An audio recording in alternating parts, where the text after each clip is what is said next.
자, 두 번째 프랑스 혁명과 국민국가의 형성. 교과서를 한번 정리를 해볼 건데요. 자, 132페이지 여러분들 확인하고요.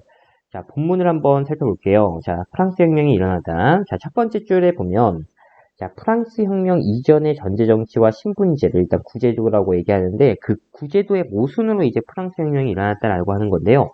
자, 1신분은 성직자, 2신분은 귀족 이렇게 이제 구성이 되어 있고요. 그 사람들은 이제 전체 인구의 2% 정도였습니다.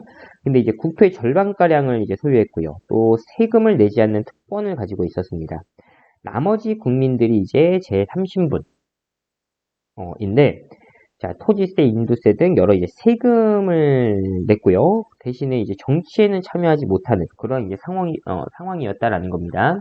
이러한 상황 속에서 상공업의 발달로 이제, 시민 계급이 이제 불만이 커져갔고요.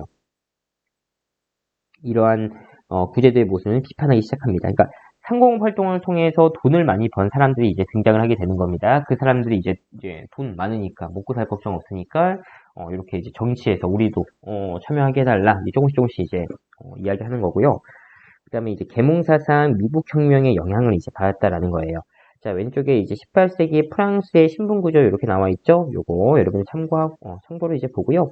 여기 보면 이제 뭐 지금 평민이 이렇게 이제 귀족과 이제 성직자들이 이렇게 얻고 있는 그런 이제 모습들이 나오고 있어요. 아이고. 음, 음. 이게 아니에요. 이게 귀족, 성직자 이렇게 꼴로 됐네요. 그렇게 이제 확인하고요. 자, 이제 다음 페이지 넘어가서 133페이지에 보면 이제 본격적으로 이제 프랑스 혁명의 어떤 진행을 이제 살펴볼 건데, 자, 두 번째 줄에 루이 16세가 전국 신분을 이제 소집해서 재정 문제를 해결하고자 합니다. 그런데 3부의 신분별 표결 방식으로는 자신들의 요구가 받아들여지지 어렵다고 생각한 3신분이 독자적으로 국민의회를 결성하고 새로운 헌법이 제정될 때까지 해산하지 않겠다라고 선언을 합니다. 자, 지금 3신분들이 어떻게 돼요? 국민의회를 이제 결정을 하는 거고요. 이제 새로운 헌법이 제정될 때까지 우리는 해산하지 않겠다라고 하면서 테니스 코트에 서약을 하게 되고 지금 이제 이 표결 방식, 기존의 신분별 표결 방식인데 요거를 어떤 식으로 이제 바꾸려고 했냐면 머릿수로 바꾸려고 했다라는 거죠. 왜냐면 30분들이 자기네들이 인원이 더 많으니까 자신들의 어떤 그런 이제 의견을 반영하려면 머릿수로 하는 게 유리하니까요. 자, 그 다음에 내려와서 자, 구제도의 상징이었던 바스티유 감옥을 습격을 하게 됩니다. 바스티유 감옥을 습격했다. 자, 이 바스티유 감옥에는 당시에 이제 그 정치에 반대하는 사람들이 이제 수감이 되어 있었는데, 결국에는 이 바스티유 감옥을 습격했다라고 하는 거는, 그 정부에 대한 어떤 저항을, 이제 상징적으로 보여주는 겁니다. 그 다음에 한 줄 내려와서 국민의회는 봉건제 폐지를 선언하고 입헌정치의 정신을 담은 인간과 시민의 권리선언, 인권선언을 발표합니다. 여기 인권선언, 인간과 시민의 권리선언, 인권선언을 발표했다. 확인하고요. 자, 결국에는 입헌군주제를 규정한 헌법이 제정되면서 입헌의회가 만들어졌다라는 거예요. 그러니까 결국 이제 그 30분들의 요구대로 법이 바뀌는 거죠. 입헌군주제로. 그러면서 국민의회는 해산이 되고요. 입법의회가 이제 결성이 되었다라고 이제 볼 수가 있어요. 자, 내려오면 여기 이제 계몽사상과 프랑스 혁명의 의의라고 이제 탐구 문제가 있는데요. 일단 여기 빈칸에 들어갈 거는 뭐냐면은 계몽사상입니다. 자, 계몽사상은 인간이 갖고 있는 이성의 빛을 사용해서 무지와 미신을 타파하자. 무지와 미신은 이제 반대한다라는 거고요. 이성이 더 중요하다라고 하는 거죠. 그러니까 지식인들의 어떤 운동이다. 그렇게 이제 보고요. 자, 뭐 몽테스키에 루소 막 이런 사람들이 주장했다. 그렇게 이제 보고요. 그 다음에 이제 여기 인권선언문 내용이 이렇게 이제 나오는데요. 자, 인권선언문 중에서 여기 자유, 평등을 표현한 조항을 볼 건데, 자유를 포함한 조항은 1조, 2조, 4조 이렇게 되겠고요. 평등을 포함한 거는 1조, 2조, 3조, 6조 이렇게 볼 수가 있습니다. 요거는 이제 여러분들 참고로 확인을 해보고요. 자, 넘어가서 이제 134쪽으로 넘어가도록 하겠습니다. 자, 두 번째 줄에 보면 오스트리아와 전쟁을 선포하게 됩니다. 지금 이제 입법의회에서. 자, 그 줄 끝에 보면 파리 민중들이 왕공을 습격으로 왕권이 정지됐고 입법의회가 해산되면서 국민공회가 수립이 됩니다. 음, 자, 시민들이 결국에는 어떻게 보면 또 이제 혁명을 이제 한 거죠. 자, 국민공회 수립되고요. 그다음에 왕정 폐지하고 공화정을 선포합니다. 그리고 뭐 모든 남자 시민에게 투표권을 주고자 했지만 이건 이제 실현은 안 되고요. 그다음에 자, 루이 신중세가 처형당하자 이해 논란 영국과 오스트리아 등이 프랑스를 공격하게 되고요. 이제 이 로베스피에르가 이제 공화정이니까 이제 그 대표가 있겠죠. 그게 이제 로베스피에르고요. 자, 국민공회는 자, 전쟁과 국내 반란을 대응하기 위해서 공안위원회라고 하는 거를 설치하고요. 공화정에 반대하는 사람을 처형하는 공포정치를 실시합니다. 자, 한 줄 내려서 결국 로베스피에르가 처형당하자 온건파가 주도권을 갖게 되는데 이 온건파가 이제 생각을 한 거죠. 한 사람이 이렇게 이제 통치하면 안 되겠다. 그래서 5명의 총재가 이끄는 총재정부가 구성돼서 이 총재정부가 이제 통치를 하게 되고요. 그러던 중에서 그 오스트리아와 전쟁에서 큰 공을 세운 나폴레옹이 이제 그 지지를 국민들로부터 지지를 얻게 되고요. 이 나폴레옹이 이제 1799년에 쿠데타를 일으킵니다. 그래서 이제 정권을 장악을 하게 되고요. 자, 왼쪽에 여기 프랑스 혁명 정부 이렇게 나와 있죠. 자, 국민의회 입법의회, 국민공회 총재정부 이렇게 이제 확인하고요. 자, 처음에 이제 프랑스도 어떤 왕정이었잖아요. 국민의회 때까지는 안 바뀌었다가 국민의회 때까지는 안 바뀌었다가 입법의회 때 이제 우리 입헌군주제 된 거죠. 그 다음에 국민공회 때는 공화정. 총재정부 때도 공화정 또 이어지는 거예요. 그렇게 이제 확인할 수가 있고요. 자, 다음 페이지로 넘어갈게요. 나폴레옹 시대인데, 나폴레옹이 이제 집권한 그 이후에요. 자, 반프랑스 동맹을 격파하고 국민교육제도의 도입과 중앙집권적 행정제도 마련하면서 이제 내정개혁 이런 거 이제 추진을 하게 됩니다. 또 이제 중요한 게, 자, 나폴레옹 법전을 이제 편찬했다라는 거예요. 자, 그 다음에, 국민투표를 통해서 이제 황제가 되면서 이제 제정이 또 이제 시작이 됩니다. 제정. 황제가 통치하는. 자, 두 줄 내려와서 바다에서 영국한테 이제 패배하자 영국을 고립시키기 위해서 대륙봉쇄령이라고 하는 걸 내렸는데요. 자, 러시아가 이거를 이제 위반하고, 영국과 이제 그 무역을 하자 나폴레옹이 모스크바까지 원정을 가지만, 결국에는, 패배하고 몰락을 하게 되었다. 몰락을 하게 되었다라는 거예요. 자, 그 다음에 내려와서, 자, 이후에 이제 프랑스 혁명의 이념은 나폴레옹의 정복전쟁 과정에서 유럽 전역으로 전파가 되었고요.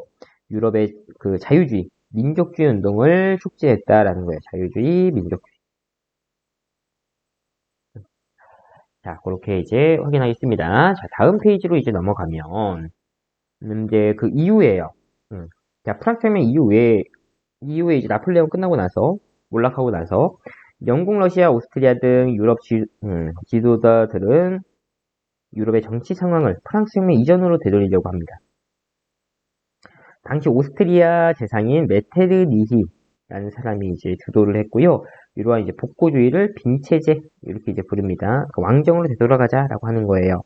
자, 그래서 이 빈체제에서는 자유주의, 민족주의 운동을 이제 탄압을 하게 되었다라는 겁니다. 하지만 유럽에서 이 자유주의, 민족주의는 계속 이제 확산이 되었는데 먼저 자유주의의 확산을 한번 볼게요. 자, 개인의 존엄성, 표현의 자유를 중시하는 이제 자유주의 이런 사상은 유럽 여러 나라에 이제 확산이 되었는데, 자, 프랑스에 들어선 부르봉 왕조가 자유주의 운동을 탄압하자 파리 시민들이 혁명을 일으켜서 샤를 10세 몰아내고 입헌군주제를 마련을 합니다. 요걸 이제 우리가 이제 7월 혁명 이렇게 이제 불러요. 7월 혁명.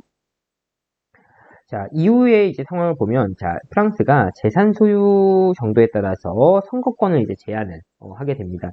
그래가지고 노동자 시민들이 선거권 확대를 요구하면서 혁명을 일으키면서 공화정을 세웁니다. 요걸 이제 우리가 2월 혁명, 이렇게 이제 이야기해요. 결국에는 2월 혁명 성공하고 나서 메테른이 추방되면서 빈 체제가 이제 무너지게 되었고요. 그 다음에 다음 페이지 넘어가면 이제 두 번째 영국입니다. 자, 영국은 자 점진적인 개혁을 통해서 이제 추진이 됐는데 자, 종교 자유 이렇게 이제 인정을 하고요. 또 공장법이라는 걸 제정해서 그러니까 어린이와 여성들의 노동 시간을 제한을 했었고요. 1832년에는 선거법을 개정해서 상공업자까지 이렇게 참정권이 조금씩 확대됐어요. 근데 이제 노동자들에게는 아직 선거권이 이제 부여되지 않았기 때문에 노동자들도 이제 자기네들도 이제 이거 달라라고 하면서 선거권 달라라고 하면서 이렇게 인민헌장이라는 걸 발표하고요. 그다음에 차티스트 운동을 이제 전개했습니다. 자, 앞에서 봤던 우리 프랑스의 2월 혁명과 지금 여기 나오는 차티스트 운동에 공통점이 있어요. 바로 선거권 확대를 요구했다. 그런 거 이제 확인하고요. 자, 결국에는 이제 이건 실패합니다. 차티스트 운동은. 근데 이제 이후에 이제 지속적인 선거법 개정을 통해서 나중에 이제 선거권이 이렇게 확대가 되었고요. 19세기 후반에는 공물법, 항해법 이런 거 이제 폐지하면서 자유주의 경제 체제를 확립했다. 여기 오른쪽에 그러니까 국내 지주를 보호하기 위해서 이제 영국으로 들어오는 농산물에다가 많은 이제 관세를 매기는 거. 그게 이제 공물법이고요. 항해법은 영국과 이제 무역하려면 영국 배로 무조건 해야 된다라는 거죠. 그러니까 다 영국 그 경제 이익과 관련된 이런 법들 다 폐지시켰다라는 거죠. 자, 내려오면 여기 자료실에는 여기 뭐 1차부터 해서 5차까지 해가지고요. 이제 선거권이 확대되는 그런 이제 과정들이 나옵니다. 자, 이렇게 이제 보고요. 다음 페이지 넘어가면 138페이지에 이제 민족주의 확산인데 자, 민족의 독립을 요구하는 민족주의가 확산이 되었는데요. 민족주의 하면 여러분은 통일 이렇게 기억을 하면 됩니다. 자, 먼저 이탈리아인데요.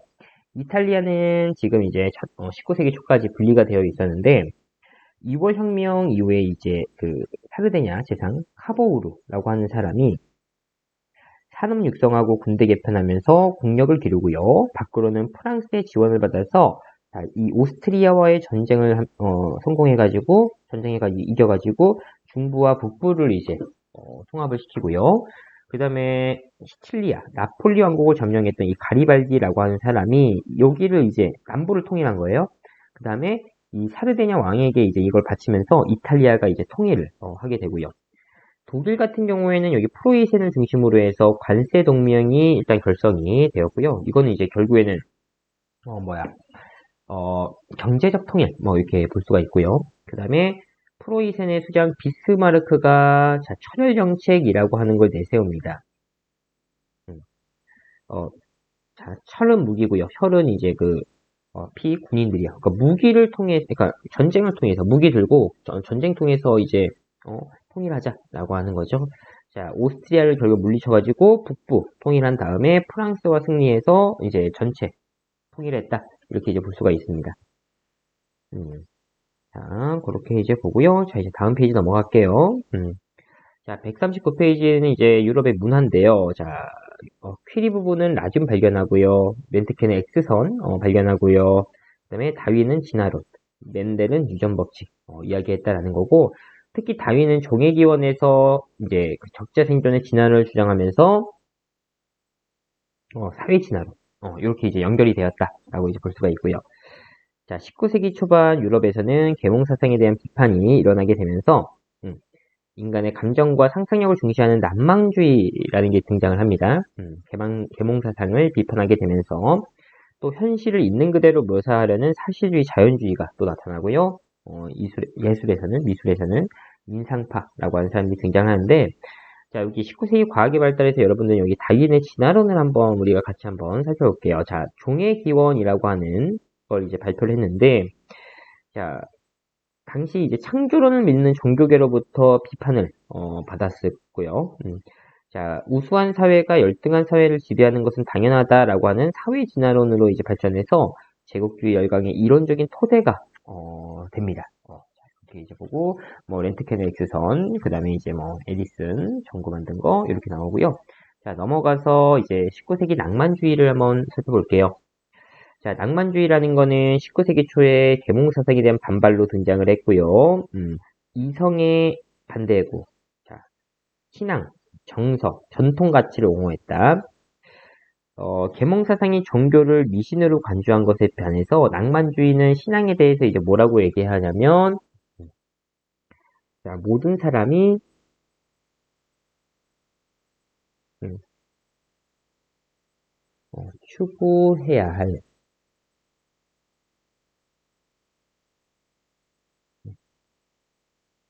도덕적 완성이다.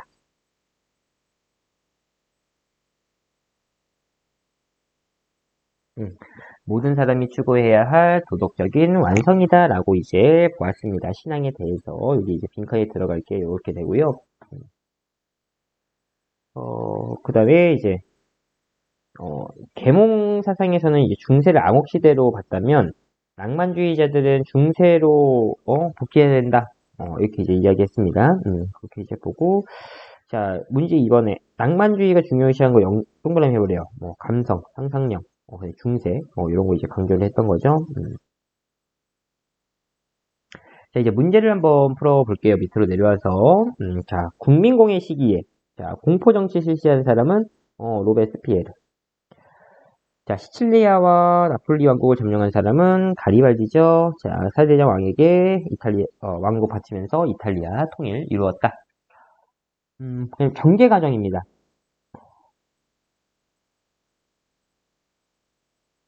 음, 자, 제일 먼저 들어갈 거는 이제 기업, 국민의회가 일단 먼저 만들어지고요. 그다음에 바스티유 감옥 습격하고 그러면서 이제 인권선언 발표하고 자, 그다음에 국민공회, 그다음에 총재정부 이런 식으로 이어지죠. 자, 그 다음에 이제 다음 페이지 넘어가면 이제 국민국가의 탄생이 있는데, 우리가 현재 이야기하는 국가의 3요소, 영토 국민주권, 이런 게 요 시기에 이제 형성이 되었다. 이렇게 이제 볼 수가 있습니다. 뭐 혁명, 프랑스 혁명하고 이렇게. 자, 그 다음에 나폴레옹 법전 뭐 이런 것도 참고로 보고요. 자, 요렇게 해서 이제 우리가, 프랑스 혁명, 이렇게 이제 정리를 해 보았습니다.